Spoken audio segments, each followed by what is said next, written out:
সন্ধেবেলায় ভালো কিছু খেতে চাইলে এই রেসিপিটা আপনারা ট্রাই করতে পারেন। পেটও ভরবে, মনও ভরবে, আর খেতে তো দুর্দান্ত লাগে। তো চলুন বন্ধুরা, রেসিপিটা শুরু করা যাক।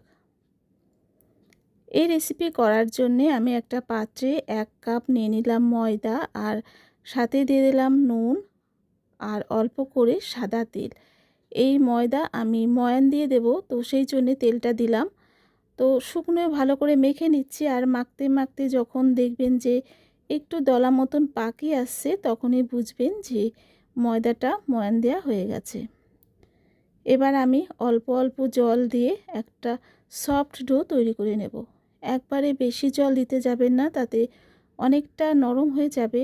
তো সেই জন্যে অল্প অল্প জলে সুন্দর একটা নরম ডো তৈরি করে নেবেন। আর ময়ানটা দিলে খাবারটা বেশ খাস্তা হয়, মুচমুচে হয়, খেতেও ভালো লাগে।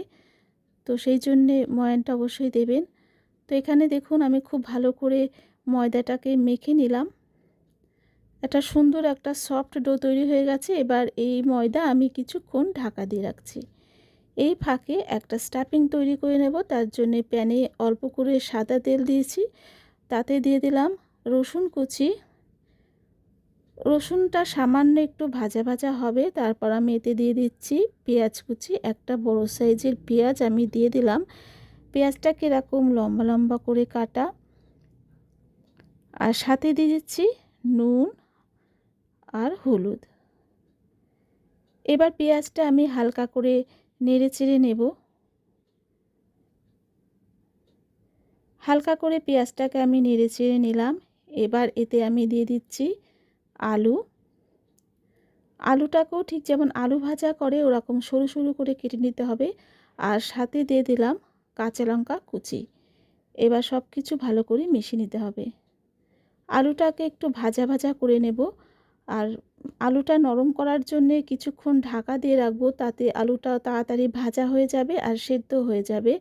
তো সেই জন্যে আমি কিছুক্ষণ একটু পেঁয়াজের সাথে মিশিয়ে নিয়ে আমি কিছুক্ষণের জন্যে ঢাকা দিয়ে রাখবো এই আলু আর পেঁয়াজটাকে। তো আমি ঢাকা দিয়ে রাখলাম কিছুক্ষণের জন্যে। কিছুক্ষণ পর আমি ঢাকাটা খুলে নিয়েছি, আর দেখুন আলুটা কিন্তু এখানে ভাজা হয়ে গেছে, নরমও হয়ে গেছে। ঢেকে ভাজলে তাড়াতাড়ি আলুটা নরম হয়ে যায়। এবার এই আলু আর পেঁয়াজটাকে একটা সাইডে করে রাখছি, আর যেটুকু প্যানে তেল আছে এই তেলের উপরে একটা ডিম ফাটিয়ে আমি ডিমের ভুর্জি তৈরি করে নেব। তো একটা ডিম দিয়ে দিলাম, আমি আলাদা করে আর তেল দিইনি, এই তেলেই হয়ে যাবে। আর ডিমের নিচটা যখন আস্তে আস্তে একটু হয়ে যাবে, তারপর এটাকে নাড়াচাড়া করে ভুর্জি তৈরি করে নেব। তো দেখুন আমি এখানে কিন্তু ডিমের ভুর্জি তৈরি করে নিয়েছি। এবার এই আলু আর পেঁয়াজটাকে ডিমের সাথে ভালো করে মিশিয়ে নিতে হবে। এই আলু আর পেঁয়াজ ডিমের ভুর্জি এই মানে স্টাফিংটা খেতে কিন্তু খুবই ভালো লাগে বন্ধুরা, খুবই টেস্টি হয়। এবার লাস্টের দিকে আমি এখানে চাট মশলা দিয়ে দিলাম। আপনারা চাইলে ম্যাগি মশলাও দিতে পারেন। চাট মশলাটা দিয়ে মিশিয়ে নিচ্ছি। আমাদের স্টাফিং কিন্তু একদম রেডি হয়ে গেছে। এবার আমি চলে যাব, এবার ময়দার এখানে চলে এলাম। আমি এখানে এই ময়দা থেকে লেচি বের করে নেব।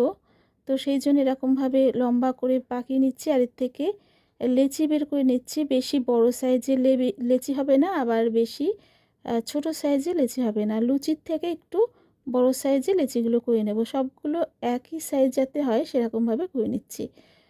তো একটা লেচি নিয়ে নিলাম। এবার এতে আমি ময়দা কিংবা আটার গুঁড়ো দিয়ে লুচির মতন মানে বেলে নেব। খুব বেশি পাতলা করতে যাবেন না, আবার বেশি মোটাও করতে যাবেন না। বেশি মোটা কিন্তু খেতে খুব একটা ভালো লাগে না। তো আমি মিডিয়াম মতন করে নিলাম। তারপর মাঝখানে এই স্টাফিংটা দিয়ে দিয়ে সাইড দিয়ে এরকমভাবে মুড়ে নিতে হবে। এরকমভাবে মুড়ে দেবেন, নিজেদের মতন করে দেবেন। আর ভালো করে বেশ পাকিয়ে দেবেন যাতে স্টাফিংটা বেরিয়ে না আসে। তারপর হাতের প্রেসার দিয়ে এরকমভাবে চেপে চেপে দিতে হবে, যতটা পারবেন চেপে দেবেন।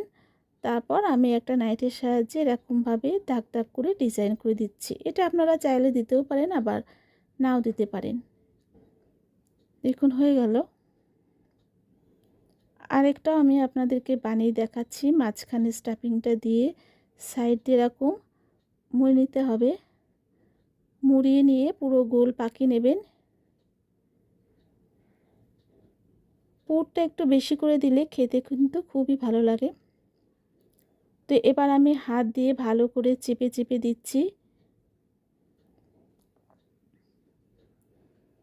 ভালো করে চেপে চেপে দিয়ে দিলাম। যতটা পারবেন চেপে চেপে দেবেন, তারপর নাইটের সাহায্যে এরকমভাবে দাগ দাগ করে দিতে হবে। দেখুন হয়ে গেল। এরকমভাবে আমি প্রত্যেকটা লেচি করে নিয়েছি। এবার এগুলো ভেজে নেব। তার জন্য প্যানে আমি সাদা তেল দিয়েছিলাম। তেলটা গরম হয়ে যাওয়ার পর গ্যাসটাকে মিডিয়াম করে নিয়ে আমি একে একে ছেড়ে দিলাম এই খাবারগুলো। 4টে দিয়েছি এতে। আর এক সাইডটা যখন হয়ে যাবে তারপর আমি উল্টে দেব। খুব তাড়াতাড়ি হয়ে যায় বন্ধুরা, খুব বেশি সময় লাগে না। যেমন আমরা লুচি ভাজি খুব তাড়াতাড়ি, সেরকমই কিন্তু খুব তাড়াতাড়ি হয়ে যায়। কালারটা একটু ভালো আসলে তারপর আমরা তুলে নেব। তো এপিট ওপিট করে আমি নিয়ে নিচ্ছি। দেখুন এই খাবারগুলো একটু ফুলে গেছে। দেখুন অনেকটা কিন্তু ফুলে গেছে, অনেকটা দেখতে কচুরির মতন লাগছে।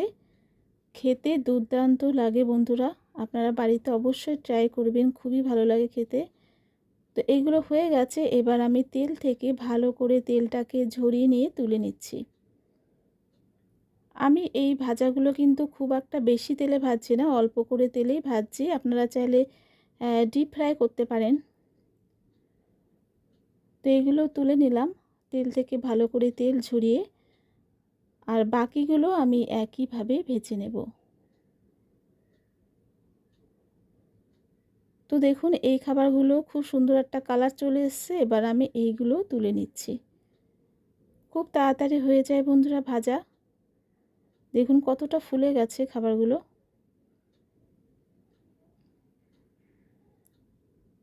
তো তৈরি হয়ে গেল আমাদের দারুণ টেস্টি জলখাবারের মতন একটা রেসিপি। আর ভিতরটা দেখুন কতটা সুন্দর হয়েছে। এই খাবারগুলো খেতে মানে এতটাই টেস্টি লাগে, আপনাদের কিন্তু কোনো রকমের টমেটো কেচাপ কিংবা চাটনির দরকার হয় না, এমনিতেই আপনারা খেয়ে নিতে পারেন। তো আমার রেসিপি ভালো লাগলে অবশ্যই একটা লাইক কমেন্ট শেয়ার করবেন। আর নতুন হলে সাবস্ক্রাইব করে পাশে থাকবেন। সবাই ভালো থাকবেন, সুস্থ থাকবেন। টাটা।